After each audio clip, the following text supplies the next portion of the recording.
نبی کریم صلی اللہ علیہ وسلم نے ارشاد فرمایا، قیامت کے دن سب سے پہلا گروہ جو جنت میں داخل ہوگا ان کے چہرے 14ویں رات کے چاند کی طرح چمک رہے ہوں گے، اور جو گروہ دوسرے نمبر پہ داخل ہوگا ان کے چہرے ستاروں کی طرح چمک رہے ہوں گے۔ دونوں گروہوں کے مردوں کو دنیا کی نیک عورتوں سے 2 بیویاں عطا کی جائیں گی۔ ہر عورت 70 جوڑے پہنے گی جن میں اس کی پنڈلیوں کا حسن چھلکتا ہوا نظر آئے گا۔ سبحان اللہ۔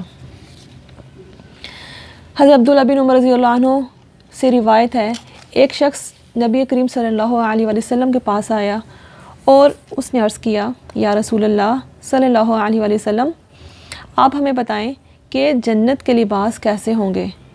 وہ لباس پیدا ہو چکے یا پیدا کیے جائیں گے؟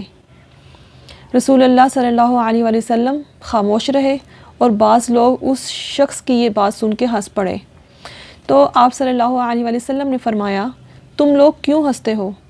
نہ جاننے والے کو چاہیے کہ جاننے والے سے پوچھے، جیسا کہ اس آدمی نے مجھ سے پوچھا ہے۔ پھر آپ صلی اللہ علیہ وسلم نے فرمایا، سوال کرنے والا کون ہے؟ اس آدمی نے عرض کیا، یا رسول اللہ صلی اللہ علیہ وسلم، میں ہوں۔ تو آپ صلی اللہ علیہ وسلم نے فرمایا، جنت کے لباس جنت کے پھلوں سے نکالے جائیں گے۔ سبحان اللہ۔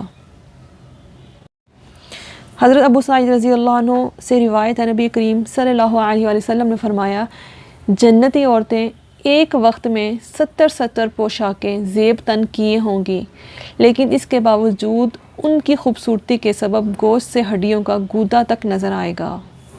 سبحان اللہ۔